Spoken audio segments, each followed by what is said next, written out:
Hello दोस्तों, कैसे हैं आप सब लोग। दोस्तों हमारी सॉल्यूशन में 4 क्लासेस हो चुकी थी और हमने सॉल्यूशन के अंदर बहुत सारा टॉपिक पढ़ लिया था।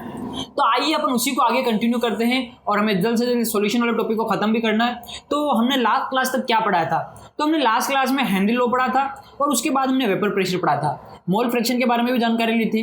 तो यहाँ पर ये सारी चीज़ें मिलीजुली रूप से आपके सामने आने वाली है। तो अब अपन जो पढ़ रहे हैं ना, वो पिछली चीज़ों से कुछ हटकर है, कुछ अलग है। तो इसको आप ध्यान से देखिए और जो मैं डेरिवेशन करूँ आप साथ के साथ हो सके तो इसको नोटबुक में नोट भी करते रहिए ताकि आपको भी ये चीज़ें डेराइव करना आ जाए। ओके, तो आज अपन पढ़ने क्या वाले हैं, बेसिकली आज अपन राउल्ट्स लॉ यानी कि राउल्ट का नियम पढ़ने वाले हैं। अब ये नियम जो होता है वो लिक्विड सॉल्यूशन के लिए अलग लगता है, लिक्विड सिस्टम के लिए अलग लगता है और लिक्विड सॉलिड सिस्टम के लिए अलग लगता है। तो इन दोनों सिस्टम के लिए अपन इस लॉ को पढ़ेंगे और इससे बनने वाला क्वेश्चन बेसिक लेवल पर इसके क्वेश्चन करेंगे, क्योंकि हाई लेवल पर इसके अच्छे क्वेश्चन बन जाते हैं, लेकिन अपन बेसिक से इस क्वेश्चन को सॉल्व करेंगे, 1-2 क्वेश्चन करेंगे और फिर इसके बाद अगली क्लास में अपन आइडियल सॉल्यूशन के बारे में पढ़ेंगे। ओके, तो यहाँ पर अपन स्टार्ट करते हैं आज की क्लास सॉल्यूशन की। कहाँ से? राउल्ट्स लॉ से। तो आज की क्लास में अपन को बेसिकली पढ़ना है राउल्ट्स लॉ, यानी कि हिंदी में कहेंगे राउल्ट का नियम। अब ये राउल्ट का नियम अलग अलग जगह पर लगता है। तो पहले अपन पढ़ेंगे फॉर लिक्विड सॉल्यूशन, हिंदी में कहेंगे द्रव तंत्र के लिए, द्रव तंत्र हेतु मतलब आप लिक्विड सिस्टम के लिए राउल्ट्स लॉ पढ़ेंगे। तो क्या पढ़ना है इसके अंदर देखना, इसमें ये राउल्ट्स लॉ बताता है कि वाष्पशील द्रवों के विलयन में नियत ताप पर किसी अवयव का आंशिक दाब शुद्ध अवस्था में उसी अवयव के आंशिक दाब होता है उसके अवयव के मोल भिन्न के गुणनफल के बराबर होता है, जो कि बिल्कुल भी समझ में नहीं आया क्या कहना चाह रहा है। तो इसको मैं सरल शब्दों में समझाता हूँ। लिक्विड बोल दिया मतलब आपने जो सॉल्यूशन बनाया है, मान लो सॉल्यूशन में आपने ए और बी 2 कंपोनेंट ले रखे हैं, तो दोनों ही जो कंपोनेंट है ये कंपोनेंट लिक्विड फेज में, यानी कि दोनों के दोनों लिक्विड है। हो सकता है आपने एक जो ले रखा है वो आपने HNO3 ले लिया, दूसरा आपने कुछ और ऐसा ले लिया जो लिक्विड है, मतलब दोनों ही लिक्विड फॉर्म में। अब आप लिक्विड को मिलाते हो तो यहाँ पर एक प्रेशर जनरेट होता है, जिसको मैं कुछ इस तरीके से समझा रहा हूँ कि मान लो मैंने एक लिक्विड लिया ए, मैंने यहाँ पर ए लिक्विड ले रखा है। अब इस क्या करता हूँ, इस बीकर को मैं यहाँ से पैक कर देता हूँ, इसके ऊपर मैंने क्या कर दिया, इस तरह से एक पिस्टन लगा दिया। तो ये क्या है भैया जी, ये एक पिस्टन लगा हुआ ऊपर, पिस्टन लगा हुआ है। और लास्ट क्लास में मैंने आपको वेपर प्रेशर के बारे में बताया था, वेपर प्रेशर के बारे में मैंने ये समझाया था कि अगर ये लिक्विड है, ये भैया जी आपको लिक्विड नजर आ रहा है, लिक्विड है, तो लिक्विड के जो मोल्स है इसके अंदर प्योर ए है। अब क्या होता है कि नॉर्मल टेम्परेचर पर जो अपना रूम का टेम्परेचर होता है, इस पर क्या होता है, इसके जो लिक्विड के मॉलिक्यूल्स होते हैं वो वेपर फेज में चले जाते हैं, जो कि आपको इस डायग्राम में नजर आ रहा है। तो वेपर फेज में चले गए, तो ये गैस फेज में चले गए, गैसियस स्टेट में चले गए, तो वहां पर वो कुछ ना कुछ एक प्रेशर जनरेट करेंगे। तो ये प्योर ए है, ये प्योर ए है, और इस प्योर ए को अगर आप पैक कर देते हो तो यहाँ पर जो होगा ये लिक्विड जो होगा गैस में चेंज होता रहेगा और गैस जो होगा लिक्विड में चेंज होता रहेगा। यहाँ का इक्विलिब्रियम आ जाएगा और यहाँ पर एक प्रेशर जनरेट होगा, वेपर प्रेशर। तो यहाँ का जो प्रेशर होगा इसको मैं PA नोड बोलता हूँ। अब PA नोड क्या है? प्योर जब ये ए मौजूद था तो इस टाइम पर इसका प्योर ए का वेपर प्रेशर कितना था उसको अपन PA नोड कहेंगे। ओके, फिर दूसरी बार देखना, इसी तरह से मान लो कोई और सॉल्यूशन लेता हूं मैं, दैट इज B। तो मैंने लिक्विड B ले रखा है, लिक्विड B ले रखा है, कैपिटल B। तो यहाँ पर मैं इसके ऊपर एक पिस्टन लगा देता हूँ, जैसा कि मैंने ए के ऊपर लगाया था, इसको पैक कर देता हूँ पूरी तरह से। मैंने इसके ऊपर एक पिस्टन लगा दिया, ऐसे इसको पैक कर दिया। ये पिस्टन लगाने के बाद तो अपन देखते हैं कि पिस्टन लगा दिया। अब क्या होता है कि नॉर्मल टेम्परेचर प्रेशर पर जो B के मॉलिक्यूल्स होते हैं ये वेपर फेज में चले जाते हैं। तो यहाँ पर ये B के मॉलिक्यूल्स वेपर फेज में चले गए और इनके बीच में एक इक्विलिब्रियम सेट हो जाता है। यहाँ पर B का वेपर प्रेशर होगा, तो that is called PB node.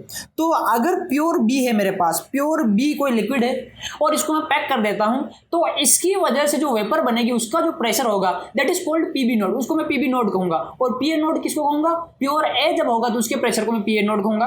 अब मैं क्या करता हूं कि मेरे को एक सॉल्यूशन तैयार करना है दोनों A और B को मिला करके, क्योंकि अपने पास A भी लिक्विड था और B भी लिक्विड था, तो इन दोनों को मिला करके मैं एक सॉल्यूशन तैयार कर रहा हूं। तो ये मैंने क्या किया, एक सॉल्यूशन तैयार किया, इसमें मैंने ये A डाल दिया और ये मैंने इसमें B डाल दिया, इन दोनों को मिला करके एक सॉल्यूशन तैयार किया।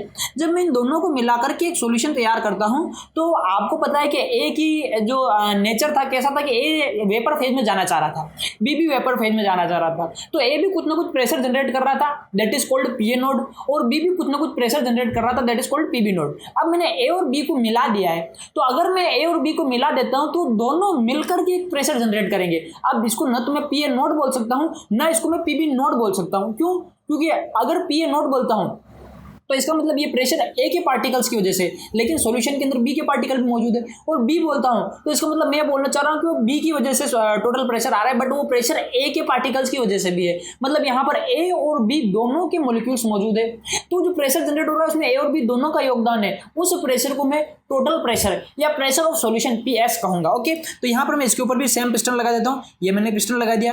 ओके, अच्छा इसमें एक्चुअल में क्या है, इसमें ए प्लस बी लिक्विड है, दोनों ही क्या है, लिक्विड है। अब ए के कुछ पार्टिकल्स हैं, जैसे मैं ब्लू कलर से बताता हूँ, ए के कुछ पार्टिकल्स है जो वेपर फेज में चले गए, तो यहाँ पर एक प्रेशर जनरेट होगा। साथ के साथ में रेड कलर से दर्शा चाहता हूँ बी को, बी के भी कुछ पार्टिकल्स होंगे जो वेपर फेज में चले जाएंगे, तो ये आपको नजर आ रहा है बी के पार्टिकल्स वेपर फेज में चले गए। तो बी के पार्टिकल वेपर फेज में चले गए तो जो प्रेशर आएगा यहाँ पर that is called total pressure, P total pressure. Okay, तो मैं इसको टोटल प्रेशर इधर लिख देता हूँ, इस साइड में लिख देते हैं इसको। ये यहाँ पर जो प्रेशर जनरेट होगा उसको मैं टोटल प्रेशर कहूँगा, टोटल प्रेशर। यहाँ पर टोटल प्रेशर कितना आएगा इसको मैं पी एस बोल देता हूँ, यानी कि प्रेशर ऑफ सॉल्यूशन।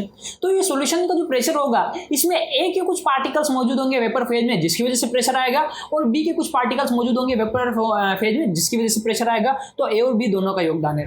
तो यहाँ पर ए का योगदान कितना होगा, बी का योगदान कितना होगा, तो जितने मान लो ए का पार्शियल प्रेशर पी ए है और बी का पार्शियल प्रेशर पीबी है।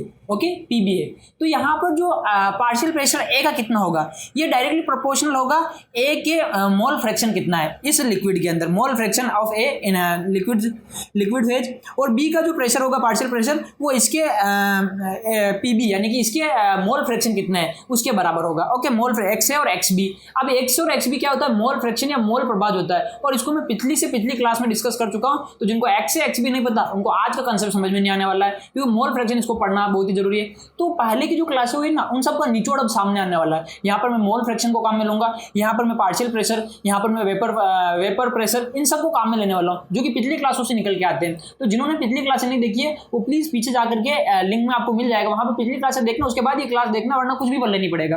तो यहाँ पर अपन देख रहे हैं टोटल प्रेशर सॉल्यूशन का। यहाँ पर मेरे पास एक सॉल्यूशन है, इस सॉल्यूशन का मैं टोटल प्रेशर देखना चाह रहा हूँ। तो सॉल्यूशन का टोटल प्रेशर को हमने पीएस बोल दिया, तो पीएस जो होगा उसमें ए मतलब पार्शियल प्रेशर दोनों गैसेस का उसके बराबर होगा, तो पी ए प्लस पीबी के बराबर होगा। अब पी ए जो होता है ना वो एक्चुअल में एक्स प्रोपोर्शनल होता है एक्स है के, समझना कैसे, एक्स है क्या है, लिक्विड फेज में एक्स जो लिक्विड था उसके कितना मोल फ्रैक्शन है दैट इज कॉल्ड एक्स है, यानी यहाँ पर एक्स के कितने पार्टिकल मौजूद है, एक्स के कितने मोल मौजूद है लिक्विड फेज में, और एक्स बी के। तो आप बोलोगे सर एक्स और एक्स बी लिक्विड में कितने हैं उसका वेपर प्रेशर पर क्या फर्क पड़ रहा है, तो समझना अगर मैं कंसीडर करता हूँ कि यहाँ पर ए ज्यादा है, इसमें आप देख सकते हो मैंने इसको ए को ज्यादा माना, अगर मैंने ए को ज्यादा माना तो ए के पार्टिकल ज्यादा होंगे, ज्यादा पार्टिकल होंगे तो ज्यादा वेपर बनाएंगे। तो यहाँ पर ये ब्लू वाले जो डॉट है ना एक्चुअल में ए के पार्टिकल्स होंगे, ए के मोल्स जो होंगे वेपर फेज में जा रहे होंगे, तो ये ज्यादा इधर ब्लू वाले बनेंगे। तो पार्शियल जो टोटल प्रेशर होगा इस टोटल प्रेशर में ए का योगदान ज्यादा होगा, मतलब पीएस जो होगा उसमें पीए का योगदान ज्यादा होगा, और पीए किसकी वजह से आया, एक्स की वजह से, समझ में आ रहा है, मोल फ्रैक्शन अगर ए का ज्यादा होगा।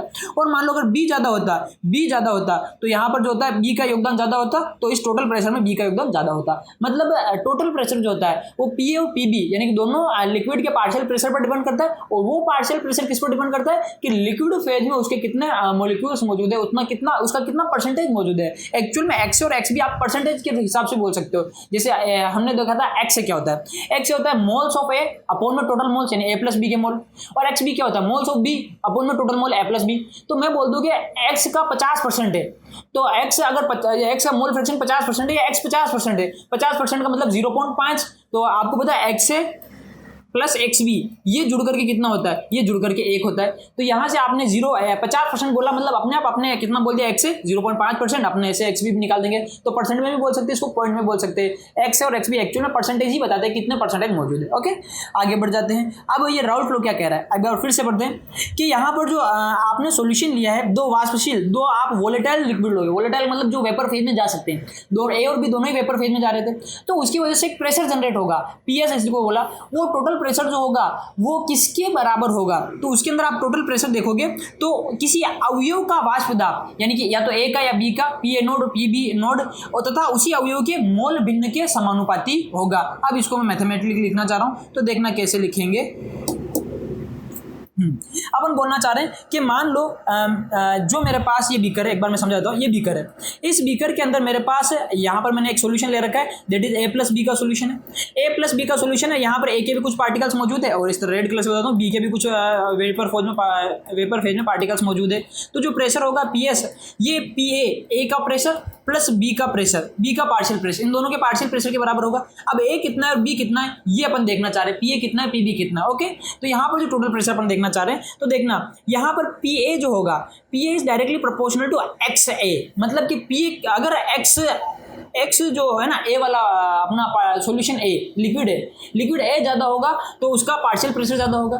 तो P A is directly proportional to mole fraction of A, और इसको मैं ऐसे लिख सकता हूँ कि P A equals to P A node X है। ओके, अब ये पी ए नोट, तो वैसे तो अपन समझ सकते हैं कि मैंने क्या पार्शियल जो प्रोपोर्शनल था, प्रोपोर्शनल को हटाया था, कांस्टेंट लग गया, that is P A note. लेकिन हकीकत में कांस्टेंट क्या है, ये पी ए नोट ही है कि प्योर जब हमने इस सॉल्यूशन को नहीं लिया था उससे पहले मैंने प्योर ए को लिया था। यहाँ पर एक डब्बा था, उस डिब्बे के अंदर मैंने सिर्फ ए ले रखा था। तो प्योर जब ए किसी बीकर में या कंटेनर में मौजूद होता है उस टाइम पर उसका कितना प्रेशर है, that is called P A note. और अगर किसी सॉल्यूशन के अंदर है तो उसको पी ए नहीं कहेंगे, पी ए नोट नहीं कहेंगे, बल्कि पी ए कहेंगे। ओके, अब यहाँ पर p b is directly proportional to x b, that is called p b equals to p B naught x b. Okay, अगर ए ज़्यादा हुआ तो ए की टोटल प्रेशर में ए का योगदान ज़्यादा होगा, और बी ज़्यादा हुआ तो टोटल प्रेशर में बी का योगदान ज़्यादा होगा। ओके, तो इसको मैं इक्वेशन फर्स्ट दे देता हूँ, इसको इक्वेशन सेकंड दे देता हूँ। अब मेरे को यहाँ का टोटल प्रेशर निकालना है, that is called P S. तो एक साइंटिस्ट थे जिनका नाम था डाल्टन भाई साहब। तो डाल्टन भाई साहब क्या कह के गए, डाल्टन भाई साहब according to Dalton's law, according to Dalton's law, Dalton की नियम के अनुसार क्या कहता है डाल्टन साहब, डाल्टन साहब ये कहता है कि अगर आपके पास बहुत सारी गैसों का मिक्सचर है और उन गैसेस की वजह से एक प्रेशर जनरेट हो रहा है, तो टोटल प्रेशर जो होगा वो हर गैस के पार्शियल प्रेशर के बराबर होगा। ये आप 11th क्लास में पढ़ते हो, फिजिक्स में भी आता है और 11th क्लास केमिस्ट्री में भी आता है, थर्मोडायनेमिक्स में। ओके, क्या कहते हैं डाल्टन साहब, डाल्टन साहब कहते हैं कि मान लो आपके पास ऐसे कोई बंद पात्र है, इसके अंदर बहुत सारी गैसेस मौजूद है, इन बहुत सारी गैसेस की वजह से यहाँ पर एक प्रेशर आ रहा है। तो टोटल प्रेशर जो होगा, मान लो इसके अंदर ए गैस है, बी गैस है, सी गैस है, ऐसे, तो टोटल प्रेशर जो होगा वो होगा पार्शियल प्रेशर ऑफ ए यानी P A plus partial pressure of B plus partial pressure of C, जितनी गैसें ले रखी है उनके पार्शियल प्रेशर के योग के बराबर होगा। ये कौन बोलता है, डाल्टन साहब बोलते हैं। तो अपन डाल्टन का लॉ यहाँ पर अप्लाई करें तो अपन यहाँ पर सॉल्यूशन का टोटल प्रेशर निकालना चाह रहे हैं, तो सॉल्यूशन का टोटल प्रेशर अपन कैसे निकालेंगे, तो वो टोटल प्रेशर अपन निकालेंगे अकॉर्डिंग टू डाल्टन्स लॉ कि टोटल प्रेशर जो होगा पी टोटल वो किसके बराबर होगा, partial pressure of A plus partial pressure of B. यहाँ पर पी टोटल को मैं बोल देता हूँ पी एस, सॉल्यूशन का total pressure, equals to partial pressure of A. आप इक्वेशन फर्स्ट में देखो तो पार्शियल प्रेशर ऑफ ए किसके बराबर है, पी ए नोड के बराबर, तो P A node x A plus partial pressure of b किसके बराबर है, p B naught x b के बराबर है। ये आपको मेन इक्वेशन ध्यान में रखनी है, इसको इक्वेशन 3 दे देता हूँ। ओके, इसको कभी भी नहीं भूलना है, क्या, पी एस यानी कि सॉल्यूशन का जो प्रेशर होगा वो होगा P A node x A plus p B naught x b. यहाँ पर पी एस क्या है, सॉल्यूशन का प्रेशर, वेपर प्रेशर, और पी ए नोड क्या है, प्योर अगर ए मौजूद है कंटेनर में तो उस प्योर ए की वजह से कितना प्रेशर जनरेट हुआ। एक्स से क्या है, सॉल्यूशन के अंदर लिक्विड फॉर्म में जो है आपका ए, इसका मोल फ्रैक्शन कितना है या इसका परसेंटेज कितना है। और यहाँ पर आप देखोगे कि पी बी नोट क्या है, प्योर बी जब मौजूद होता है तो उसका प्रेशर कितना होता है, वेपर प्रेशर कितना होता है। एक्स बी क्या है, सॉल्यूशन के अंदर लिक्विड फेज में बी के जो है मोल फ्रैक्शन या परसेंटेज कितना है। ओके, अब यहाँ से मैं आपको एक बात बताना चाहूँ कि वी नो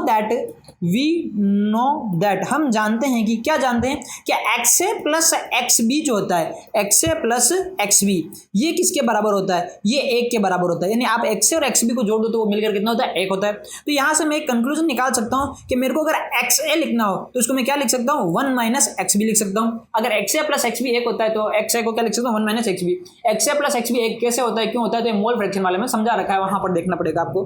अब देखना, आप देखते हैं, आप इक्वेशन 3 के अंदर आप क्या करो, एक्स ए की वैल्यू रख दो। तो इक्वेशन 3 में अगर आप एक्स ए की वैल्यू लिखते हो तो क्या बन जाता है, पी एस बराबर पी ए नोड, अब एक्स है, एक्स ए की जगह अपन क्या लिखेंगे, 1 माइनस एक्स बी, तो 1 minus x b plus p B naught x b. अब आगे इसको सोल्व करते हैं तो पी एस बराबर क्या हो जाता है, p A node minus P A node x b. देखते हो ये ब्रैकेट के अंदर है तो दोनों से मल्टीप्लाई होगा, plus p B naught x b. Okay, अब अपन इसको क्या करते हैं, अब देखते हैं कि इसमें से कॉमन ले लेते हैं, ये पी एक्स बी लिखा हुआ इस जगह है ना। अब इसके आगे मैं इधर लिख रहा हूँ, देखना कैसे, यहाँ पर मैं पी एस लिखना चाह रहा हूँ, तो पी एस बराबर क्या हो जाएगा, यहाँ पर कॉमन ले लेंगे अपन एक्स बी, तो पी ए नोड तो ऐसा का ऐसा और प्लस का एक्स बी कॉमन ले लिया, तो अंदर क्या बचेगा, अंदर बचेगा p V node minus P A node. Okay, मैंने आगे पीछे लिख दिया क्योंकि यहाँ पर मैं लिखूंगा माइनस का पी ए नोड और प्लस का पी बी, तो प्लस के पी बी को मैंने आगे लिख दिया, इसको पीछे लिख दिया। ओके, ये मेरे पास एक इक्वेशन तैयार होगा, इसको इक्वेशन 4 देता हूँ। तो क्या बनना अपने पास, पी एस यानी कि सॉल्यूशन का जो टोटल प्रेशर होगा ये किसके बराबर होगा, ये होगा P A node plus x B कोष्टक P V node minus P A node. Okay, ऐसा कब हुआ, जब हमने पी बी नोड को ज़्यादा माना। आपने अगर ध्यान दिया हो तो आप जब बेसिक मैथमेटिक्स पढ़ते हो फिजिक्स के लिए या फिर मैथ में, तो आप पढ़ते हो y बराबर एम एक्स प्लस सी। क्या ये इक्वेशन इसको फॉलो कर रही है, बिल्कुल कर रही है। यहाँ पर प्लस सी की जगह पर क्या आ रहा है, पी ए नोड आ रहा है, एक्स की जगह पर क्या आ रहा है, एक्स की जगह पर एक्स ही आ रहा है, और एम की जगह पर क्या आ रहा है, वाई बराबर एम एक्स प्लस सी, तो एम एक्स प्लस सी इस तरह से लिख दूं। एम की जगह पर क्या आ रहा है, जो स्लोप होता है उसकी जगह पर ये चीज आ रही है, और एक्स की जगह पर क्या आ रहा है, मोल फ्रैक्शन आ रहा है। ओके, यानी कि ये जो होगी ये एक सरल रेखा की स्ट्रेट लाइन की जो है इक्वेशन बन गई। यानी इस इक्वेशन के अकॉर्डिंग अपन ग्राफ बनाएंगे तो सीधी रेखा मिलेगा। तो आपको क्या करना है, जस्ट ये वाला याद रखना है, डेरिवेशन तो पूरी आनी चाहिए। एक आपको तीसरे नंबर की इक्वेशन याद रखनी है और एक चौथे नंबर की इक्वेशन याद रखनी है। क्या है, पी एस बराबर पी ए नोड प्लस एक्स बी माइन कोष्टक P V node minus P A node. Okay, अब इसके अकॉर्डिंग अपने पास क्या बन रहा है ग्राफ, वो ग्राफ अपन देख लेते हैं। तो देखते हैं कैसे,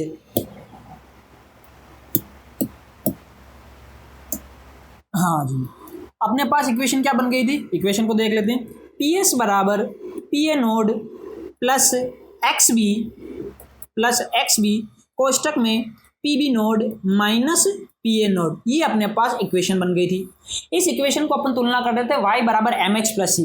तो y एक्सिस पर मैं क्या ले रहा हूँ, y एक्सिस पर मैं लेता हूँ वेपर प्रेशर। ओके, जो आपको दिख रहा है वीपी लिखा है, that is called vapour pressure, वाष्प दाब।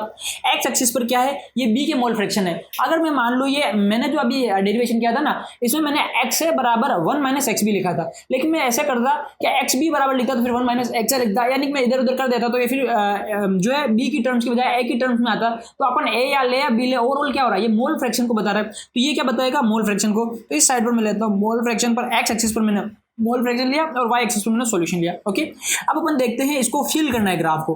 आप देखो कि जब आप क्या करो, दो सॉल्यूशन ले रहे हो, आपके पास है प्योर ए, आपके पास है प्योर लिक्विड ए, और आपके पास है प्योर लिक्विड बी। ओके, अब आप क्या कर रहे हो, एक लिक्विड तैयार कर रहे हो, तो आप ए को और बी को मिला रहे हो, तो आपको ए प्लस बी का एक सॉल्यूशन तैयार मिलेगा, उसका अपन ग्राफ खींच रहे हैं। मान लो मैं जो है ना शुरू में ना ए बहुत सारा ले लेता हूँ, टोटल मेरे पास ए ही है और अभी तक मैंने बी डाला भी नहीं है, बी बिल्कुल भी नहीं है। तो अगर मेरे पास ऐसा सॉल्यूशन में, सॉल्यूशन क्या बोलूँगा उसको, टोटल ए ही है, ए मैंने मान लो ए को डाल दिया एक बीकर के अंदर और मेरे को ए प्लस बी का सॉल्यूशन बनाना है, तो नेक्स्ट काम में क्या करूँगा, बी को इसके अंदर डालूंगा, लेकिन मैंने अभी तक बी डाला ही नहीं है। तो टोटल बीकर के अंदर जितना होगा वो ए ही होगा। तो मैं बोलूँ ए का मोल फ्रैक्शन कितना है, तो ए के मोल अपॉन टोटल मोल। अब ए के मोल कितने होंगे जो उसमें मौजूद है, और टोटल मोल कितने होंगे, क्योंकि अभी तक ए ही है तो टोटल मोल भी ए ही होगा, यानी कि ऊपर और नीचे की सेम वैल्यू आएगी तो कट जाएगा। तो एक्स से बराबर क्या होगा, एक्स ए बराबर 1 आएगा। एक्स यार सही से क्यों नहीं चलता है, एक्स से बराबर 1 कब आता है, एक्स से बराबर 1 जब अपने पास प्योर ए मौजूद होता है। एक बार फिर से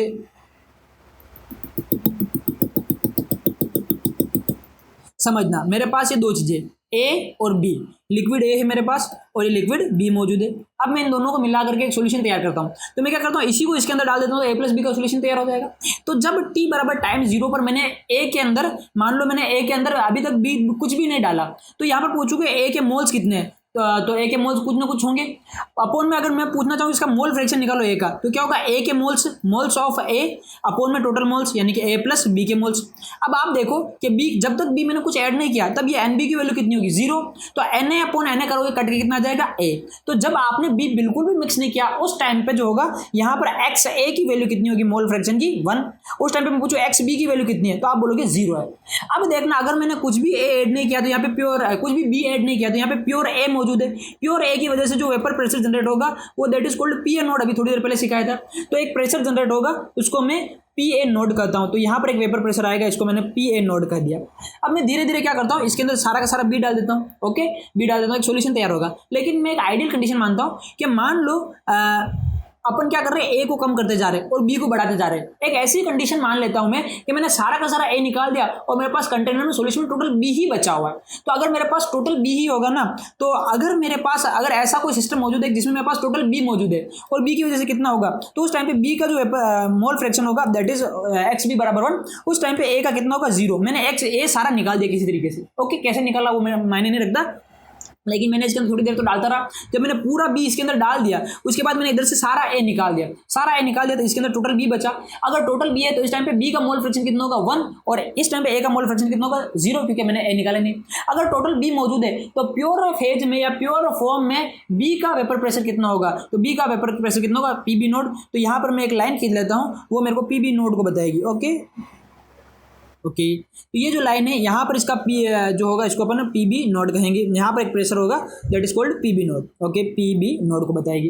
अब अपन देखते हैं कि मैंने जो लाइनें खींची, इस लाइन में मैंने पीए नोड को थोड़ा सा नीचे रखा। आप इसे कंपेयर करके बता रहा हूँ, ध्यान रखना। ये पीए नोड है, ये देखो नीचे और पीबी नोड कहाँ है, ऊपर है, ऐसे दिख रहा है आपको। अब ऐसा क्यों हुआ, यहाँ पर पीए नोड नीचे पीबी नोड ऊपर क्यों है, क्योंकि मैंने शुरू में ऐसा एज्यूम कर लिया था। यहाँ पर आप देखो, यहाँ पर आप देखते हो तो पीबी नोड में से पीए नोड घट रहा है, मतलब ज्यादा मैंने किसको मान रखा है, पीबी नोड को ज्यादा मान रखा है। आप ए को भी ज्यादा मान सकते, बड़ी बात नहीं है, लेकिन उस टाइम उससे क्या होगा, ग्राफ ऐसा आ जाएगा, नेगेटिव उसकी ढाल हो जाएगी। ओके, तो स्लोप उसका नेगेटिव हो जाएगा। अब आप देखते हो कि आप इसको इससे मिला दो, इसको आप इससे मिला, रुक जा, इसको आप इससे मिला दो और इसको आप इससे मिला दो। ओके, तो ये आपको ग्राफ जो होता है ना, ये रिलेटिवली बताता है कि किसके साथ क्या हो रहा है। ओके, अब आप देखो हमारा जो ग्राफ बना था ये वाला y बराबर एम एक्स प्लस सी को जो फॉलो करा था, ये कैसा बनेगा, तो ये ग्राफ कुछ ऐसा बनेगा, ऐसा। आप इसको इससे मिला दो। ओके, अब ये ग्राफ तैयार हो चुका है। ग्राफ थोड़ा फील करने लायक है। यहाँ पर ये जो है ना, ये किसको बता रहा है, ये बता रहा है पी एस को, और पी एस किसके बराबर है, ये है पी ए नोड प्लस एक्स बी। अरे ये नहीं, इसका सिंपल फॉर्म में लिखते हैं, ये पी एस को बता रहा है। इसको आप वैसे मैंने लिखा तो सही है, आप इसको ऐसे भी लिख सकते हो, p A node plus x b p V node minus P A naught, या फिर आप उसको ऐसे भी लिख सकते हो, कैसे, पी एस जो है x a p A node plus x b p B naught. Okay, दोनों तरीके से लिख सकते हैं। ये आपको किसको बता रहा है, ये आपके सॉल्यूशन के प्रेशर को बता रहा है। अब ये आप ग्राफ देख रहे हो ना, एक्स ए यहाँ पर 1 है और यहाँ पर एक्स ए कितना हो गया 0। ओके, तो यहाँ पर क्या हो रहा है, एक्चुअल में ये पी बी का ग्राफ चल रहा है, तो ये होगा पी बी बराबर p B naught x b धीरे धीरे बढ़ाते जाओ, पी बी बढ़ता जाएगा और बढ़ करके पी बी नोड हो जाएगा। ओके, यहाँ पर आप देखो, यहाँ पर पार्शियल प्रेशर ए का देखो, तो पी ए बराबर पी ए नोड एक्स, दोनों सेम हो गया, सेम कलर से सेम जगह पे आ गए, दूसरे कलर से लिखता हूँ। ये वाला जो ग्राफ है ये बता रहा है, इसको पी बी को बता रहा है। पी बी बराबर क्या होगा, ये होगा पी बी, चल जा, p B naught x b के बराबर होगा। ओके, तो ये पूरा एक ग्राफ तैयार हो गया। ये एक आइडियल कंडीशन है, आपको एक ग्राफ को याद रखना है। ओके, ये थोड़ा समझने में थोड़ा भारी पड़ जाता है, लेकिन आप सोचो कि आपके पास अगर सॉल्यूशन के अंदर पी और पी बी दोनों मौजूद, ए और बी दोनों लिक्विड मौजूद है, तो प्रेशर जो होगा वो ए और बी दोनों की वजह से आएगा। तो इस प्रेशर में ए के प्रेशर का भी योगदान होगा, जिसको अपन पार्शियल प्रेशर ऑफ ए बोलेंगे यानी पी ए, और बी के प्रेशर का भी योगदान होगा, जिसको अपन पार्शियल प्रेशर ऑफ बी बोलेंगे पी बी। ओके, अब अपन पी एस जो लिखना चाह रहे हैं, सॉल्यूशन का टोटल प्रेशर, वो पी ए प्लस पी बी के बराबर होगा। अब पी ए क्या है, पार्शियल प्रेशर ऑफ ए, और ए का पार्शियल प्रेशर कैसे निकालते हैं, ए का अगर आपको पार्शियल प्रेशर निकालना है तो ए का प्योर फॉर्म में कितना प्रेशर था इनटू इसका मोल फ्रैक्शन। ओके, अब इसका प्योर फॉर्म में जो प्रेशर होगा that is called P A node, और इनटू मोल फ्रैक्शन, अभी लिक्विड के अंदर इसका कितना मोल फ्रैक्शन, कितना परसेंटेज हिस्सा है, उतना इसको मल्टीप्लाई कर लेंगे। तो यही आपका राउल्ट का लॉ है, किसके लिए, लिक्विड सॉल्यूशन के लिए। और आपको ये ग्राफ आपको याद रखना है। ओके, यहाँ पर आप देख सकते हो कि यहाँ पर मैंने क्या किया, इसका आप वैल्यू देखते हो ना, तो ये आपको स्लोप जो मिला ना, ये स्लोप पॉजिटिव दिख रहा है, चढ़ता हुआ जो ग्राफ होता है वो पॉजिटिव स्लोप होता है। तो यहाँ पर स्लोप जो एम की वैल्यू पॉजिटिव है, स्लोप पॉजिटिव है। ओके, पॉजिटिव, लेकिन स्लोप पॉजिटिव के अलावा स्लोप कभी कभी नेगेटिव भी आ सकता है। इसमें स्लोप पॉजिटिव क्यों आया, क्योंकि मैंने यहाँ पर जो है पीबी को ज़्यादा माना पी ए से। ओके, पी ए नोड से अगर मैं क्या करता, मैं पी ए नोड को ज़्यादा मानता और उसमें से पी बी घटाता, सॉरी पी ए नोड को मैं ज़्यादा मानता, उसमें से पी बी घटाता, तो यहाँ पर ये वाली जो वैल्यू होती है वो नेगेटिव आती, तो फिर वो ग्राफ ऐसा नहीं बनने के बजाय ऐसे बनता, नीचे की साइड में जाता, लेकिन ऐसा नहीं हुआ। ओके, तो ये ग्राफ जो स्लोप है नेगेटिव पॉजिटिव दोनों हो सकता है। ओके, ये आपको ओवरऑल ग्राफ भी ध्यान में रखना है, और इस ग्राफ को आप जितना ध्यान से समझते जाओ, बहुत ही डीप है ये ग्राफ। अगर मैं इसको अभी एक्सप्लेन करने बैठूँ कम से कम आधा घंटा में और इस ग्राफ को एक्सप्लेन कर सकता हूँ, लेकिन चूंकि मैं बोर्ड के लिए पढ़ा रहा हूँ तो इतना ज़्यादा इन पर बात करना भी सही नहीं रहता, क्योंकि आपने को आगे भी टॉपिक कंप्लीट करने हैं। ओके, तो अब यहीं से रिलेटेड अपन डाल्टन्स लॉ देख लेते हैं। वैसे तो डाल्टन लॉ वो जो पढ़ाया ना वो वाला भी सही है, यहाँ पर मैं बता रहा हूँ डाल्टन्स लॉ कुछ अलग है। समझना क्या है, आपको किसी गैस का पार्शियल प्रेशर निकालना है, partial pressure of gas, partial pressure निकालना ऑफ गैस है ना, किसी भी सॉल्यूशन के अंदर। तो सॉल्यूशन के अंदर आप अगर गैस का पार्शियल प्रेशर निकालना है तो वो कैसे निकालोगे, वो होता है mole fraction of gas into total pressure. ये डाल्टन भाई साहब ने बताया था। तो अपन जो थर्मोडायनेमिक्स वगैरह पढ़ते हैं वहाँ पर इसको डिटेल से पढ़ देता है, लेकिन कोई बात नहीं, मेरे को पता है आपने थर्मोडायनेमिक्स में ज़्यादा ध्यान नहीं दिया होगा। तो अभी मान लो कि डाल्टन भाई साहब ने ऐसा बताया। यहाँ पर मैं ए का पार्शियल प्रेशर निकालना चाहता हूँ, तो PA। ओके, यहाँ पर ए का पार्शियल प्रेशर कितना होगा, मोल फ्रैक्शन ऑफ ए, यानी कि इनटू टोटल प्रेशर। तो टोटल प्रेशर कितना है, मान लिया टोटल प्रेशर PT है। अब यहाँ पर जो मैं मोल फ्रैक्शन ले रहा हूँ ना, पहले मैंने मोल फ्रैक्शन वो लिए थे, वो कौन से थे, वो सॉल्यूशन के अंदर, या आप समझ सकते हो कि लिक्विड फेज में मोल फ्रैक्शन कितने। लेकिन अपन जरा सा ध्यान देते हैं, मेरे पास एक बीकर है, इस बीकर के अंदर मैंने A+B ऐसा लिक्विड डाल रखे हैं। तो यहाँ पर जब तक लिक्विड फेज है तो यहाँ पर A के जो मोल फ्रैक्शन होगा दैट इज X है, प्लस B का जो मोल फ्रैक्शन होगा दैट इज XB, और XA प्लस XB बराबर कितना होगा 1। यहाँ पर क्या होता है कि A जो होता है वो वेपर फेज में चला जाता है, कुछ इसकी वेपर बन जाती है, और B जो होता है ये भी वेपर फेज में चला जाता है, तो कुछ इसकी वेपर बन जाती है। तो यहाँ पर वेपर फेज में मोल फ्रैक्शन कितना है, तो इसको मैं YA बोल देता हूँ, YA प्लस B का वेपर फेज में मोल फ्रैक्शन कितना है YB, और दोनों जुड़ के कितना होना चाहिए 1। तो YA प्लस YB, तो XA प्लस XB क्या है कि लिक्विड फेज में इनका मोल फ्रैक्शन कितना है, और YA YB क्या है कि वेपर फेज में इनका मोल फ्रैक्शन कितना है। तो यहाँ पर जो पार्शियल प्रेशर निकालने का तरीका है, यहाँ पर मोल फ्रैक्शन जो मल्टीप्लाई कर रहा हूँ ना, ये वेपर फेज में कितना मोल फ्रैक्शन है उसको बताता है, तो that is called YA।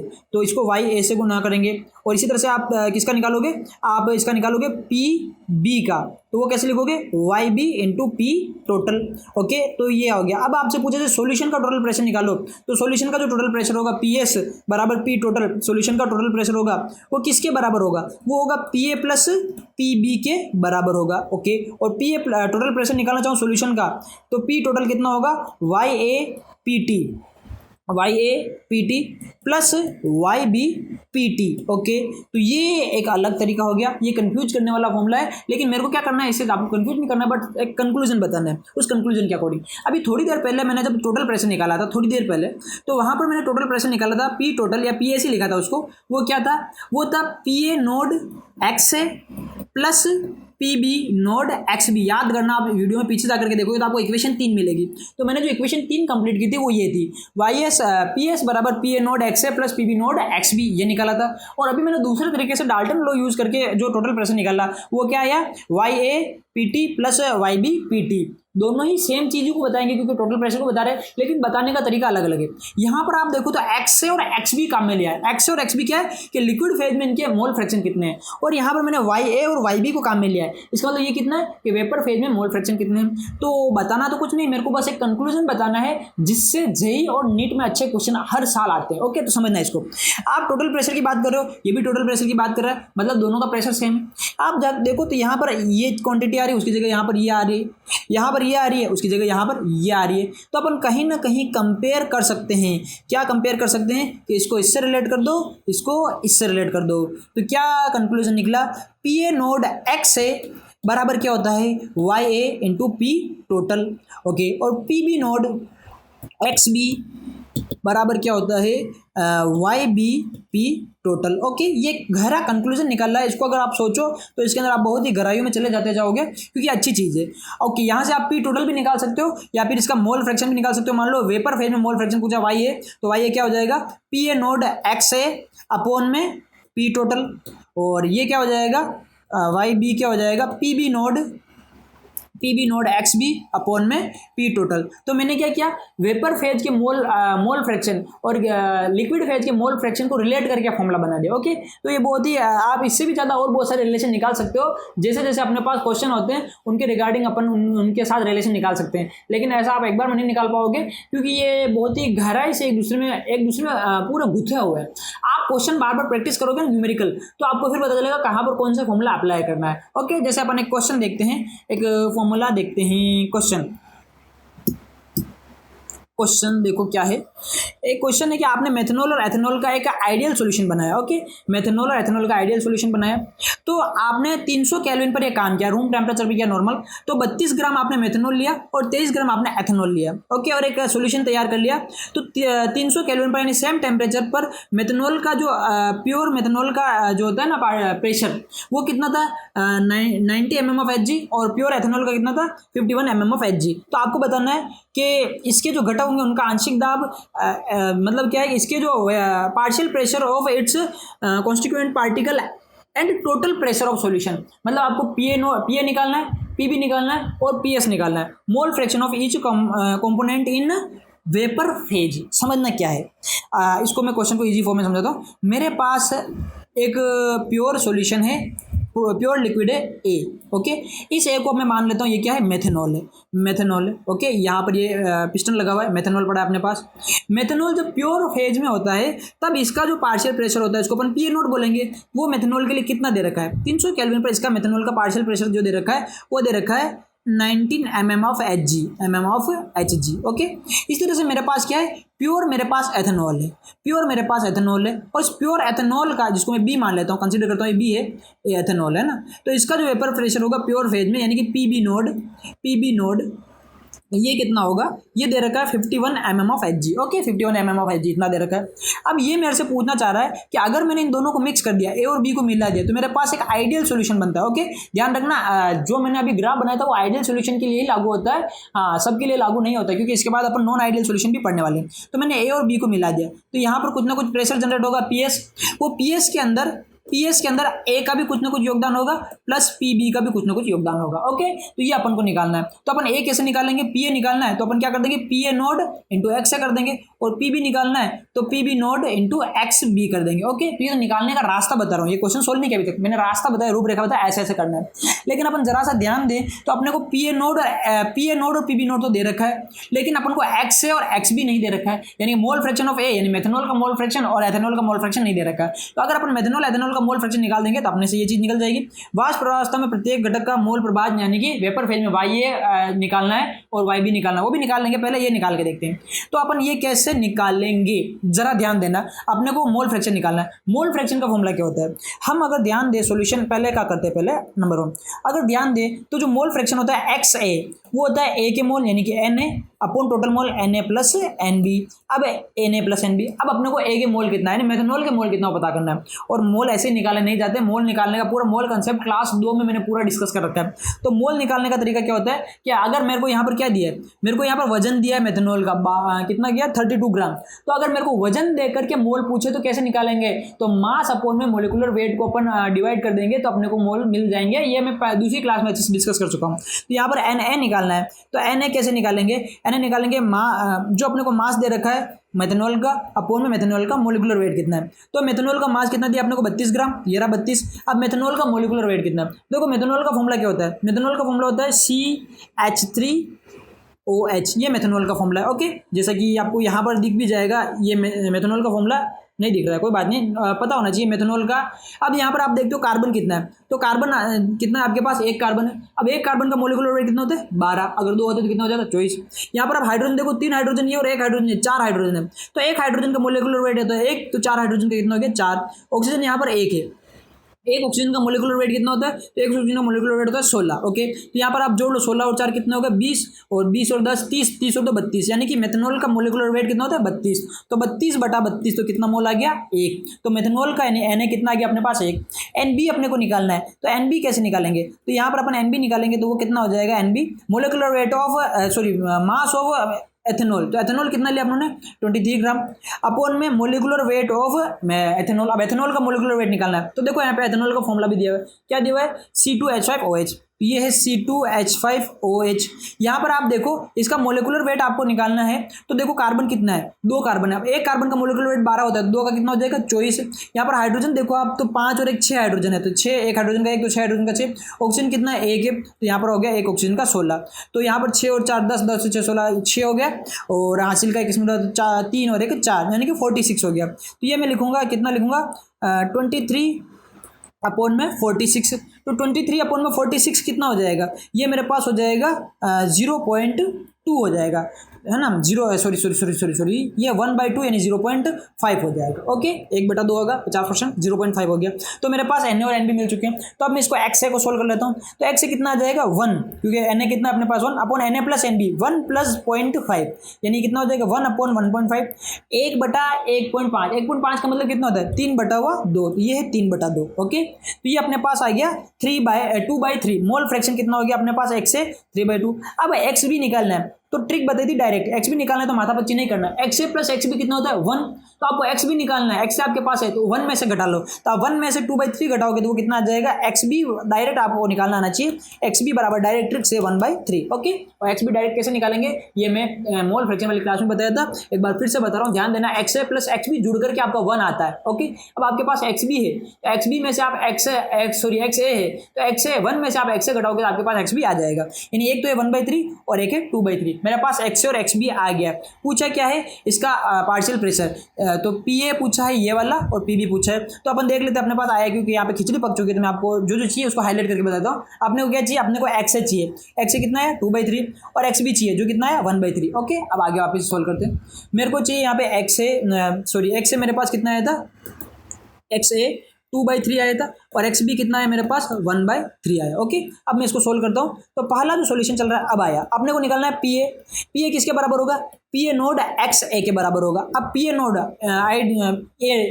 P A naught क्या होता है कि प्योर फेज में इसका कितना वेपर प्रेशर है, तो प्योर में आप इसका देखो तो कितना है मेथनॉल का, ये 90 है, तो ये हो गया 90 इंटू एक्स ए कितना है 2/3। तो आप इसको सोल्व करोगे तो कितना आ जाएगा, ये कटेगा 9 के पाड़े से 30 और 60 mm ऑफ एच जी ये आ जाएगा। अब आप इसी तरह से पी बी निकालोगे तो पी बी क्या होगा, p B naught x b बराबर, अब पी बी नोड इसका प्योर कितना है तो इसका 51 दे रखा है, तो ये रहा 51 इंटू एक्स बी हमने निकाला तो कितना आया था, ये आया था 1/3। ओके, तो ये आ गया 17 mm ऑफ एच जी। आपको टोटल प्रेशर पी एस निकालना है। पी एस बराबर क्या होता है पी ए प्लस पी बी। ओके, तो पी एस बराबर क्या हो जाएगा, पी हमने निकाला कितना आ गया, ये आ गया 60 आ गया, प्लस ये कितना आ गया 17, तो ये कितना हो जाएगा 7 और 7 77 mm of H G. Okay, हाँ जी, ये आ गया 77 mm ऑफ एच जी। ये आपका आ गया, क्या आ गया इसमें, क्या हो जाए पार्शियल प्रेशर ऑफ बोथ दोनों का आ गया and vapour pressure of solution. तो सॉल्यूशन का वेपर प्रेशर कितना आ गया, वेपर प्रेशर ही क्या अपना टोटल प्रेशर है जो कितना आ गया 70। आगे दूसरा क्वेश्चन, ये ध्यान रख, यहाँ पर ये ध्यान रखना अपना पी एस टोटल कितना आया, ये 77 mm ऑफ एच जी आया। Okay, mm of H G. Next दूसरा क्वेश्चन नंबर 2 क्या है कि वेपर फेज में इनका मोल फ्रैक्शन कितना होगा, वेपर फेज में मोल फ्रैक्शन। ओके, तो वेपर फेज में मोल फ्रैक्शन निकालने का भी तरीका बताया था कि आपको अभी डाल्टन्स लॉ जो समझाया ना मैंने, डाल्टन्स लॉ दूसरे वाले का, पहले मैं समझाता हूँ नियम वापस है ना, दूसरा वाला सोल्व कर। डाल्टन्स लॉ के अकॉर्डिंग मैंने बताया था कि आपको किसी का भी पार्शियल प्रेशर निकालना है, तो पार्शियल प्रेशर क्या होता है mole fraction into total pressure, P total pressure. तो partial pressure P A that is mole fraction of A यानी Y A into total pressure होगा पी एस। अब अपन को क्या निकालना है, अपन को निकालना है वाई ए निकालना है, तो वाई ए बराबर क्या हो जाएगा पी ए अपोन में पी एस। ओके, अब देखो वाई ए पी ए कितना आया था अपने पास, तो अभी थोड़ी देर पहले सॉल्व किया था, तो अपने पास पी ए कितना आया था 60 आया था, तो ये 60 पीछे जाके बैक करके देख लेना, आपको 60 मिलेगा ना, 60 अपन में पी एस सोल्यूशन का टोटल कितना आया था, तो ये 77, तो 60/77 कितना आ जाएगा, ये आपका आ जाएगा 0.78 आ जाएगा। सॉल्व करके देखेंगे तो इस तरह से वाई भी निकालना है। तब गलत काम मत कर देना कि आप 17 लिख के बैठ रहे हैं 77 करके फिर सोल्व करोगे, नहीं, डायरेक्ट ट्रिक। आपको पता है कि वाई ए प्लस वाई बी जुड़ के 1 आना चाहिए। अगर आपका वाई ए कितना दे रखा है 0.78 दे रखा है, इसका मतलब पक्का आपका वाई बी कितना होगा 0.22 होगा, तभी तो दोनों जुड़ के 1 होंगे, मतलब डायरेक्ट वाई बी कितना आ गया 0.22। ओके, तो ये आपके क्वेश्चन का आंसर। हाँ, मैं जानता हूँ ये क्वेश्चन का आपको बहुत ही अजीब गरीब लगा, कहाँ से क्या उठा के ला रहा है, तो इसके लिए बेसिक कॉन्सेप्ट क्लियर होने चाहिए जो कि मैंने इसी क्लास में डिस्कस किए, और उनको और भी ज़्यादा डीपली डिस्कस कर सकता था, लेकिन वीडियो पहले से बहुत ज़्यादा लंबा हो रहा है, इस वजह से मैं ज़्यादा डिस्कस नहीं कर रहा हूँ। और लंबे वीडियो आप लोग देखते नहीं, आधे वीडियो के बाद आप सो जाते हो है ना, क्योंकि 10 बजे चलता है रात को ये। हाँ जी, अब देखना आगे क्या है, इनको क्वेश्चन की प्रैक्टिस आपको करना है। जहाँ तक जो मैं सोच के आया हूँ, अगर मैंने राउट फ्लो का थोड़ा बहुत पढ़ा दिया है तो आपका टेस्ट अरेंज करा देंगे, आपका ऑनलाइन टेस्ट होगा ऐप में, तो वहाँ पर मैं आपको इससे रिलेटेड क्वेश्चन दूंगा। हो सकता है आपसे एक बार में सोल्व ना हो, तो आप इनके स्क्रीनशॉट लेके रखना, तो आप बाद में इनको सोल्व करना, आपको पता चल जाएगा कि किस तरह से इनके क्वेश्चन बन सकते हैं। ओके, नेक्स्ट आगे देखते हैं अगली बात। हाँ, for solid liquid solution. Okay, अब सॉलिड लिक्विड सिस्टम के अंदर देखें, राउंड लो पड़ा था। पहले हमने क्या किया, लिक्विड और लिक्विड को मिक्स किया और उसके साथ क्या क्या हो रहा था सारा देख लिया। अब मैं क्या करता हूँ, अब मैं लिक्विड को और सॉलिड को मिक्स करता हूँ। तो मैंने क्या किया, मैंने लिया बी, मेरे पास है एक सॉलिड है बी, बी मेरे पास सॉलिड है, और मेरे पास लिक्विड है, लिक्विड है ए मेरे पास लिक्विड है। अब देखना, अगर ए लिक्विड है तो आपको बताता है लिक्विड आप किसी कंटेनर में भर के रखो तो वेपर बनता है। तो जो वेपर बन रहा है ये वाष्पशील है, यानी कि वोलेटाइल है, वोलेटाइल। ओके, जिसको हिंदी में अपन वाष्पशील कहेंगे। लेकिन जो सॉलिड होता है, जैसे नमक है आपका, तो नमक वेपर बन के थोड़ी उठता है नॉर्मल टेम्परेचर पर, तो ये नॉन वोलेटाइल है। ये कैसा है, नॉन वोलेटाइल। तो नॉन वोलेटाइल है आपका। अब वोलेटाइल और नॉन वोलेटाइल नहीं, वाष्पशील और अवाष्पशील, तो आपके पास नॉन वोलेटाइल कौन सा है, बी, और वोलेटाइल कौन सा, ए। अब आप देखना, ध्यान से देखना क्या हो रहा है। आपने क्या किया, आपके पास एक बीकर था, बीकर में प्योर ए भरा हुआ था। ओके, तो यहाँ पर ए के पार्टिकल्स होंगे, बहुत सारे ए के पार्टिकल्स, ए के पार्टिकल्स, इस तरह सब जगह ए के पार्टिकल्स होंगे। ये ए के पार्टिकल्स है बहुत सारे, और इस तरह से सब जगह है। और अगर आपने इसको बंद कर रखा है तो ये ए के पार्टिकल्स वेपर फेज में जा रहे हैं, इस तरह से वेपर फेज में जा रहे हैं। ओके, और ए वेपर बना रहे हैं, तो इसकी वजह से एक प्रेशर आएगा, that is called P A note. Pure form में ए का कितना प्रेशर जनरेट होगा, वेपर प्रेशर। इसी तरह से आपके पास बी मौजूद है, लेकिन बी जो है ना, बी आपका ये से पड़ा हुआ है, लेकिन बी वेपर फेज में नहीं जा रहा है, तो बी की वजह से कोई प्रेशर नहीं जनरेट होता है। इसको पी बी नोट कितना अपने पास है, जीरो है, क्योंकि ये वेपर फॉर्म में जा ही नहीं रहा, सॉलिड है, सॉलिड है, नॉन वोलेटाइल है। अब आपने क्या किया, ए और बी को मिक्स कर दिया और इनका एक सॉल्यूशन तैयार कर लिया। तो मेरे पास एक बीकर है, इस बीकर को मैंने इसे पैक कर रखा है और इधर मैंने एक सॉल्यूशन बनाया। ये ए प्लस बी का जो है क्या है, मेरे पास सॉल्यूशन है। तो यहाँ पर जो प्रेशर होगा that is called P S, solution का टोटल प्रेशर वेपर प्रेशर होगा। लेकिन यहाँ पर मैं देखूंगा कि मेरे पास जो पी एस मेरे को मिलेगा एक्चुअल में वो पी ए नोड से कम होगा, पी ए नोड से कम होगा, यानी पी ए नोड ज़्यादा होगा। पी ए नोड क्या है, प्योर जब ए था उसका वेपर प्रेशर, तो जब ए मेरे पास प्योर फॉर्म में होगा उसका वेपर प्रेशर ज़्यादा होगा। अगर मैंने इसके कोई सॉलिड डाल दिया मैंने इसके अंदर, तो इसका वेपर प्रेशर घट जाएगा। इसको कहेंगे लोअरिंग इन वेपर प्रेशर, यानी वाष्प दाब में अवनमन। ओके, वाष्प दाब कम हो जाएगा। क्यों कम हो जाएगा वाष्प दाब, समझते चीज को। देखो, अब जब तक मैंने ए के अंदर कुछ भी नहीं डाला था तब ए के पार्टिकल्स मौजूद थे, आप जैसे यहाँ पर देख सकते हो, और वो सारे के सारे पार्टिकल्स किस में जा रहे थे, वेपर फेज में। ये ए था, ये ए था, ये ए था, ये ए था, इस तरह से, और वेपर फेज में जा रहे थे। उनकी वजह से क्या आ रहा था, प्रेशर आ रहा था। लेकिन जैसे ही मैंने इसके अंदर बी मिक्स कर दिया, सोल्यूट मिला दिया, तो कुछ ना कुछ पार्टिकल बी के भी मौजूद होंगे सरफेस पर, तो ये कुछ ना कुछ पार्टिकल बी के भी मौजूद है।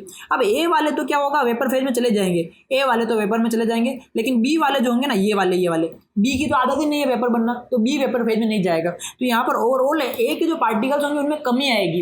ए जितना पहले जाना चाह रहा था, पहले जितना जा रहा था उतना अब ए वेपर फेज में नहीं जा पाएगा। इस वजह से क्या होगा, पहले का जो प्रेशर होगा प्योर फॉर्म में ए का, वो बाद में सॉल्यूशन बनने के बाद कुछ कम हो जाएगा, वेपर प्रेशर में क्या आ जाएगी, कमी आ जाएगी। इसको कहेंगे lowering in vapour pressure. Okay, वाष्प दाब में अवनमन हो गया।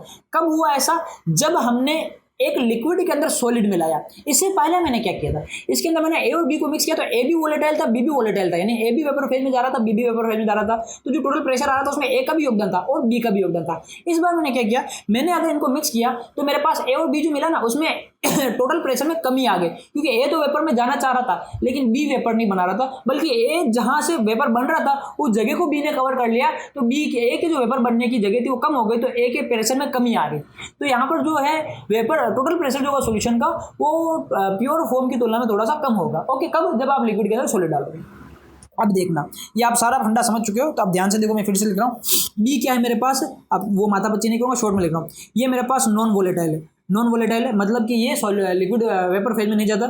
ए मेरे पास क्या है, ये वोलेटाइल लिक्विड है मेरे पास। ओके, वोलेटाइल लिक्विड है। अब मैंने क्या किया, अब मैं टोटल प्रेशर देखना चाह रहा हूँ। तो टोटल पहले आप बता दो, क्या ए का प्योर फॉर्म में कुछ ना कुछ प्रेशर होगा कि नहीं होगा, बिल्कुल होगा। और बी का प्योर फॉर्म में कितना होगा, तो बी तो वेपर ही नहीं बनाता, इसका प्योर फेज में कितना होगा, जीरो। मैं टोटल प्रेशर लिखना चाहता हूँ, पी ए बराबर लिखूंगा पी ए नोड एक्स ए plus p b naught x b. Main formula तो वो कभी रहेगा ना, मेन फॉर्मूला में से बोला था ना, याद रखना मेन फॉर्मूले को। अब अपन इसमें देखते हैं कि मेरे पास एक्चुअल में पी बी नोट जीरो है, तो ये वैल्यू मेरे पास जीरो, तो ओवरऑल ये वैल्यू कितनी हो जाएगी, जीरो।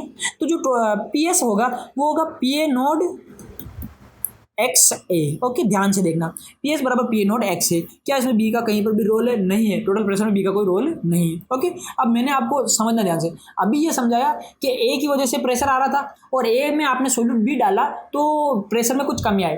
तो आप इसको डायग्राम के अकॉर्डिंग तो अच्छे समझ गए कि पहले पूरी सरफेस पर ए थे, बाद में कुछ बी के पार्टिकल्स आ गए जिसकी वजह से वेपर प्रेशर में कमी आई। अब इसी को मैं मैथमेटिकली समझाऊंगा कि किस तरीके से वेपर प्रेशर में कमी आ रही है। तो ध्यान समझना, ये थोड़ा सा कॉम्प्लेक्स हो जाएगा। आपको पता है कि यहाँ पर जो है पी ए नोट बराबर एक्स है, पी ए नोट बराबर क्या हो गया, पी एस बराबर क्या हो गया, पी ए नोट एक्स है। हम जानते हैं कि एक्स ए प्लस एक्स बी बराबर कितना होता है? 1।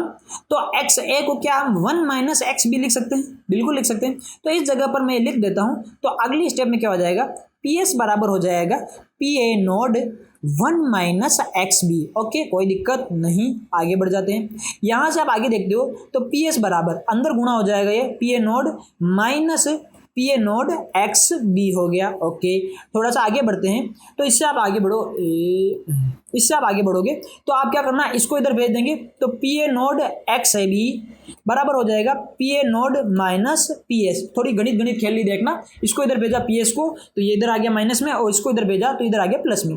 अब अपन एक्स बी निकालना चाह रहे हैं, या इसको मैं इधर रख देता हूँ। देखो, आप एक्स बी निकालना चाह रहे हो तो एक्स बी बराबर क्या हो जाएगा, ये हो जाएगा P A node minus P S upon में पी ए नोड। ओके, ये ध्यान रखना। ओके, यहाँ पर मैं एक बड़ा सा डिब्बा बना देता हूँ ऐसे। अब देखना, एक्स बी यानी कि सोल्यूट के मोल फ्रैक्शन, ये किसके बराबर होगा, P A node minus P S upon p A naught. अब एक्स बी क्या होता है, mole fraction of b. Mole fraction of b किसके बराबर होगा, तो मोल फ्रैक्शन बी निकालना है तो वो क्या होता है, एन बी अपॉन एन ए प्लस एन बी। समझना बात को, एक्स बी को आप क्या लिख सकते हैं, एक्स बी का मतलब क्या है, मोल फ्रैक्शन ऑफ बी। और बी का मोल फ्रैक्शन कितना होता है, खुद के मोल बड़ा टोटल मोल, तीसरी क्लास में बताया था। तो खुद के मोल बड़ा टोटल मोल करोगे तो खुद के मोल कितने होंगे, n B upon total mole N A plus N b, यानी एक्स बी को आप ऐसे लिख सकते हो। ओके, देखना आगे।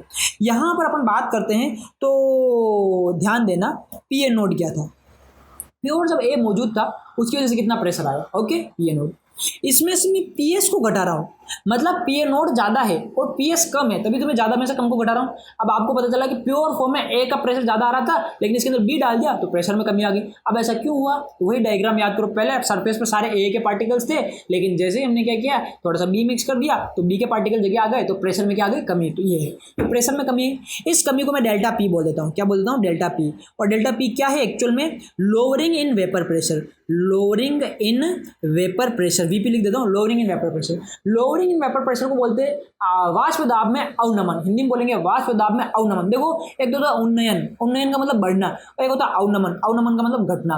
तो वाष्प दाब क्या हो गया, कम हो गया बी मिलाने से, तो इसको वाष्प दाब में अवनमन कहेंगे। तो P A node minus P S को अपन ऐसे लिख सकते हैं। अब यहाँ पर देखो तो यहाँ पर लिखा हुआ क्या है, पी ए नोड माइनस पी एस, और इसके अपोन में पी ए नोड का आप इस भाग लगा रखा है, और आप किसी के साथ उसी का भाग लगा देते हो, जैसे आपने कहीं ना कहीं आपेक्षिक विद्युत पारगम्यता पढ़ी होगी। ओके, तो वहाँ पर आप एप्सिलॉन आर लिखते हो, तो एप्सिलॉन आर जो होता है वो क्या होता है, epsilon medium upon epsilon node होता है। तो वो क्या होता है, आप दो का जो रेशो निकालते हो ना, तो आपेक्षिक होता है। जैसे आप अपवर्तनांक में भी आपेक्षिक अपवर्तनांक पढ़ते हो, तो ये जो होता है ना, इसको पहले वाले को तो अपन बोल रहे थे लोअरिंग इन वेपर प्रेशर, इसको बोलेंगे relative lowering in vapour pressure, यानी कि आपेक्षिक वाष्प दाब में आपेक्षिक अवनमन। समझना बात को, ऊपर वाला मैंने P A node minus P S किया, उसको क्या बोला, लोअरिंग इन वेपर प्रेशर, और नीचे वाले को क्या बोला, P A node minus P S upon p A node कर दिया, तो इसको relative lowering in vapour pressure, यानी कि वाष्प दाब में आपेक्षिक अवनमन। ऊपर वाला था वाष्प दाब में अवनमन, और नीचे वाला वाष्प दाब में आपेक्षिक अवनमन। ओके, तुलना करके। अब ध्यान रखना, आगे जाकर के मैं आपको कोलिगेटिव प्रॉपर्टी पढ़ाऊंगा। कोलिगेटिव, हिंदी में इसको अनुसंख्यक गुणधर्म कहेंगे, कोलिगेटिव प्रॉपर्टी। तो कोलिगेटिव प्रॉपर्टी में आपको पढ़ाऊंगा कि लोअरिंग इन वेपर प्रेशर जो होता है, लोअरिंग इन वेपर प्रेशर ये आपका कोलिगेटिव प्रॉपर्टी नहीं है, लेकिन relative lowering in vapour pressure ये आपका कोलिगेटिव प्रॉपर्टी है। तो इसके लिए ये जानकारी आपकी इंपॉर्टेंट है कि भूलना मत। देखना, ये तो मैंने ऐसे लिख दिया, किसको क्या कह रहे हैं, ये जो भी मैं कुछ लिख रहा हूँ या डेरिवेशन कर रहा हूँ, ये आपको पीडीएफ की फॉर्म में अपना हमारे ऐप पर मिल जाएगा। तो नीचे लिंक दे रखी है, आप वहाँ से ऐप में जाना, और जैसे आप ऐप डाउनलोड करते हो तो आपको एक वेलकम मैसेज मिलेगा, उस पर आपको रिप्लाई करना है, आपका नाम और आप 12th यानी 12th, उसके बाद आपका जो बोर्ड है सीबीएसई आरबीएसई, वो जैसे आप करते हो तो आपको स्टडी मटेरियल में जाना है। स्टडी मटेरियल में केमिस्ट्री में जाकर के लिक्विड सॉल्यूशन चैप्टर मिलेगा, उसमें जाना, तो सब कुछ पीडीएफ फॉर्म में मिल जाएगा। तो आप वहाँ से आप डेरिवेशन सारा देख सकते हो, और जो कुछ मैं बोल रहा हूँ उसमें लिखा हुआ आपको मिल जाएगा। ओके, तो आप देखना, मैंने सब कुछ लिख दिया, वापस इसको हटा रहा हूँ क्योंकि मेरे को डेरिवेशन के लिए जगह चाहिए। ओके, तो किसको क्या क्या बोलना है ये मैंने उधर सब सही से लिख रखा है, यहाँ पर अपन आगे देखेंगे। ओके, तो एक्स बी बराबर ये अपने पास आ गया। अब मेरे को क्या करना है, मेरे को तो एक फॉर्मूला याद रखना है, क्या है, पी ए node minus P S upon p ए नोड बराबर क्या है, एन बी अपॉन एन ए plus N b. Okay, n ए प्लस एन बी, ये एक फॉर्मूला तैयार हो गया। अब मेरे को इस फॉर्मूले को एक अलग तरीके से रिप्रेजेंट करना है। ओके, मेरे को P A node minus P S और अपॉन में भी पी एस लिखना है। तब मैं इस फॉर्मूले को कैसे लिखूंगा, तो इससे आगे में एक नहीं, ये तो मैं फॉर्मूले को इक्वेशन एक दे देता हूँ, आगे की जो इक्वेशन बना रहा हूँ वो इक्वेशन में डायरेक्ट नहीं लिख करके पूरी डेरिवेशन कर रहा हूँ, ध्यान से देखना। अगर मैं इस पूरी इक्वेशन को पलटी मार दूँ तो क्या ऐसा बन जाएगा, पी ए अपॉन में P A node minus P S बराबर एन ए प्लस एन बी अपॉन में एन बी, पूरी को पलटी मारेंगे तो ऐसा बनेगा। अब अपन थोड़ा सा ध्यान देते हैं, तो पी ए अपॉन में P A node minus P S बराबर, इसको मैं क्या लिख सकता हूँ, एन ए upon N b plus N B upon N b, क्योंकि जो अपॉन लिखा हुआ बटे में लिखा हुआ है वो दोनों के साथ भाग हो रही होती है एक्चुअल में। ओके, तो अपन इसको ऐसे लिख सकते हैं। अब मैं एन ए अपॉन एन बी लिखूंगा और जैसे मैं n B upon N b लिखूंगा तो n B upon N b cut के एक हो जाएगा, तो प्लस क्या हो जाएगा, one. N B upon N b कितना होता है, वन। ओके, चलो लिख के दिखा देता हूँ इसको, आप ऐसे भी लिखो, आगे ऐसे लिखोगे एन बी अपॉन में एन बी, तो एन बी से एन बी कट जाएगा, ओवरऑल कितना आ जाएगा, वन। तो इसको मैं ऐसे लिख रहा हूँ प्लस वन। अब मैं इस वन को इधर भेजूंगा तो माइनस का आ जाएगा, तो पी ए, ये नोड है ना, क्या हो गया, नोड नोड नोड, पी ए नोड अपॉन पी ए node minus P s minus one बराबर क्या हो जाएगा, एन ए अपॉन एन बी। अब मैं क्या करता हूँ, इसका एलसीएम वगैरह लेके सोल्व करूंगा, तो इसका इधर का एलसीएम क्या आ जाएगा, P A node minus P S और ये बच जाएगा पी ए नोड माइनस, और इस वन से मल्टीप्लाई होगा तो P A node minus P S. Okay, यहाँ पर कंफ्यूज मत होना, ये 8वीं कक्षा की गणित है, एलसीएम लेकर के कैसे सोल्व करना है। तो यहाँ पे मैथमेटिक्स से थोड़ी सी आपको केमिस्ट्री के लिए, फिजिकल केमिस्ट्री के लिए कम से कम मैथ आनी चाहिए, और साइंस के स्टूडेंट तो मैथ तो आनी ही चाहिए थोड़ी बहुत। ओके, यहाँ पर क्या है, एन ए अपॉन एन बी। अब इसको मैं लिखूंगा पी ए नोड माइनस, ये पी ए नोड अंदर माइनस मल्टीप्लाई होगा तो माइनस का पी ए नोड, और ये माइनस माइनस मल्टीप्लाई होगा तो प्लस का पी एस, अपॉन में क्या हो जाएगा, P A node minus P S बराबर एन ए अपॉन एन बी, एन ए अपॉन एन बी। तो यहाँ पर प्लस का पी ए नोड माइनस का पी ए नोड तो कैंसिल हो गया, तो इसका अगला स्टेप क्या हो जाएगा, इसका अगला स्टेप हो जाएगा पी एस अपॉन में P A node minus P S बराबर एन ए अपॉन एन बी। अब मैं इसको पलटी मार के वापस उल्टा करता हूँ, क्योंकि मैंने इसको पहले भी पलटी मारा था तो उल्टा हो गया था, वापस सीधा कर देता हूँ। तो ये क्या हो जाएगा, P A node minus P S upon में पी एस बराबर क्या हो जाएगा, एन बी अपॉन में एन ए। ये लो जी भैया जी, ये इक्वेशन आपकी 2 तैयार होगी। तो ध्यान देना, आप इक्वेशन फर्स्ट को देखो, इक्वेशन फर्स्ट में क्या है, पी ए नोड माइनस पी एस, यहाँ पर भी P A node minus P S, upon में पी ए नोड था, तो जब अपॉन में पी ए नोड लिखते हो तो क्या लिखना पड़ता है आपको, तो बराबर में आपको लिखना पड़ता है एन बी अपॉन एन ए प्लस एन बी। लेकिन आप पी ए node minus P S upon p s करते हो तो n B upon n a लिख करके आप क्वेश्चन को सोल्व कर सकते हो। ये जहाँ जरूरत होगी वहाँ पर अपने को अलग अलग इक्वेशन रखनी पड़ेगी, तो ये डेरिवेशन आप ध्यान में रखना। ओके, ये हमारा दूसरा वाला पार्ट भी पूरा हो गया, हमने लिक्विड सिस्टम के लिए पढ़ लिया और हमने लिक्विड सॉलिड सिस्टम के लिए भी पढ़ लिया। आगे एक क्वेश्चन देख लेते हैं, क्योंकि वीडियो बहुत ही ज़्यादा लंबा हो गया है। फटाफट देखो, 310 केल्विन पर एक शुद्ध द्रव ए का वाष्प दाब इतना मिल गया आपको, आपने एक टेम्परेचर रखा है 310। ओके, इस द्रव बी में द्रव ठोस बी समझना क्या है, अपने पास एक प्योर है लिक्विड ए, ये प्योर लिक्विड ए है और हमने इसका प्रेशर मेजर किया, कोई टेम्परेचर था नॉर्मल रूम का 310 केल्विन, उस पर इसका 40 टोर हमको क्या मिला, इसका प्रेशर मिला, that is called P A node. वो हमारा पी ए नोड होगा जो कि 40 टोर मिला। अब हमने क्या किया, इसके अंदर कुछ सोल्यूट बी मिला दिया, सोल्यूट बी मिलाया, वो सोल्यूट किसका कैसा था, ठोस बोला, वो सोल्यूट कैसा बोला, वो सॉलिड बोला, सॉलिड बोला। तो अगर वो सॉलिड है, तो अगर वो सॉलिड है तो इसका मतलब वो नॉन वोलेटाइल है, वो नॉन वोलेटाइल है तो इसका जो सोल्यूशन बनेगा उसमें वेपर प्रेशर में क्या आ जाएगी, कमी आ जाएगी। ओके, तो हमको क्या करना है, एक्चुअल में इसका मोल फ्रैक्शन यानी कि एक्स ए बताना है, कितना होगा सॉल्यूशन के अंदर। ओके, तो सॉल्यूशन के अंदर देखते हैं क्या होगा, यहाँ पर जो टोटल प्रेशर होगा पी एस, वो होगा P A node x A plus p B naught x b, जो मैंने डेरिवेशन शुरू की थी वहीं से पकड़ते हैं। तो पी बी नोड कितना होगा, इसका पी बी नोड तो होगा 0, पी बी नोड 0 होगा तो वो पास वाली क्वांटिटी 0 हो जाएगी, तो ओवरऑल प्रेशर कितना आ जाएगा, पी एस टोटल प्रेशर बराबर कितना हो जाएगा, P A node x A plus P A node into X A. अब यहाँ पर देखते हैं, तो आपके पास प्योर इसका मौजूद है, कितना है प्योर, इसका मोल प्रेशर वेपर प्रेशर कितना है 40 टोर इंटू एक्स से आप निकालना चाह रहे हो, टोटल सॉल्यूशन का प्रेशर कितना है। तो आपको ये यहाँ पर सॉरी हिंदी में थोड़ी क्वेश्चन मिस्टेक है, इंग्लिश में दे रखा है कि जब आपका सॉल्यूशन तैयार हो जाता है तब इसका टोटल वेपर प्रेशर जो होता है वो कितना होता है, वो 32 टोर मिलता है। और हमने पहले ही देखा था कि अगर आप किसी लिक्विड में सॉलिड मिला रहे हो तो जो टोटल सॉल्यूशन का प्रेशर आएगा वो प्योर से कम आएगा। प्योर वाला अपने पास कितना है 40 और ये वाला कितना है 32, तो ये अपने पास कितना है 32। तो एक्स ए निकालना है तो एक्स से बराबर क्या हो जाएगा 32 बटा हुआ 40 हो जाएगा। 4 के पाड़े से कटेगा 8 बार और 4 के पाड़े से कटेगा 10 बार, ये हो जाएगा 0.8। तो एक्स से आपके पास 0.8 आ गया। एक्स से ही पूछा था, एक्स भी अगर पूछता तो हम डायरेक्ट एक्स भी बता सकते थे क्या, वो 0.2 हो जाएगा क्योंकि 1 में से आप 0.8 घटाओगे तो 0.2 आ जाएगा। ओके, तो ये बिल्कुल क्वेश्चन ईजी था। इस क्वेश्चन में थोड़ा सा क्या गड़बड़ हुई कि जो टाइम कम था उस वजह से मैं हिंदी की टाइपिंग पूरी नहीं कर पाया, तो आधा अधूरा पता नहीं बीच में कैसे छूट गया। तो इसमें आपको टोटल सॉल्यूशन का प्रेशर भी दे रखा था और उसमें आपको प्योर ए का प्रेशर दे रखा था, जिससे आपको मोल फ्रैक्शन ऑफ ए निकालना था सॉल्यूशन के अंदर। हाँ जी, ये थी आज तक की अपनी क्लास और सॉल्यूशन अभी बहुत सारा बच रहा है क्योंकि थोड़ा सा कॉम्प्लिकेटेड टॉपिक है। आप इसको अच्छे से देखना क्लास को। इसमें मेरी स्पीड बहुत ही ज़्यादा तेज रही है। ऑनलाइन क्लास में मेरे को पता है उतना मज़ा नहीं आता क्योंकि ऑफलाइन क्लास में बच्चा एक बार नहीं 10 बार क्वेश्चन पूछ सकता है, लेकिन ऑनलाइन क्लास में उतना मज़ा नहीं आता। अगर आप मेरे को मैसेज करके पूछते भी हो तो भी मैसेज में टाइप करके बताना है या ऐसे इतना आसान नहीं होता है। और लाइव क्लास भी चलाते तो लाइव क्लास में भी वैसा मज़ा नहीं आता जैसे आमने सामने मज़ा है। ओके, फिर भी चलो, अपने राजस्थानी में कहावत होती है नी मामा बच्चे काणू मामा हो, है ना। तो एक तो अपनी बिल्कुल ही पढ़ाई ना हो, उससे अच्छा है कि अपन ऑनलाइन थोड़ा थोड़ा पढ़ ले। ऑफलाइन क्लास में पढ़ते तो यह टॉपिक बहुत ही मज़ेदार होता है क्योंकि हर चीज़ को हम अच्छे से अच्छे एग्जाम्पल देकर के समझा सकते हैं। ऑनलाइन क्लास में इतना पॉसिबल नहीं होता है क्योंकि पूरी दुनिया देखती है, तो इस तरह से बहुत सारे एग्जाम्पल हो सकता है, किसी को अच्छा लगे किसी को ना लगे। इस वजह से ऑफलाइन क्लास में अपन उतने ऑनलाइन क्लास में उतने मजे नहीं ले सकते। फिर भी मैं अपनी तरफ से पूरी कोशिश कर रहा हूँ कि क्लासें लूँ। लॉकडाउन में आने में भी प्रॉब्लम हो रही है, यहाँ पे कोचिंग में आके सारी रिकॉर्डिंग होती है। फिर भी चलो कोशिश कर रहे हैं आपके लिए, तो आप भी थोड़ा बहुत किया करो यार, लाइक किया करो, शेयर किया करो वीडियो को, ताकि हमको भी अच्छा रिस्पॉन्स मिले। मिलते हैं अगली क्लास में सॉल्यूशन की इसके आगे वाले टॉपिक के साथ। तब तक के लिए जय हिंद और जय भारत।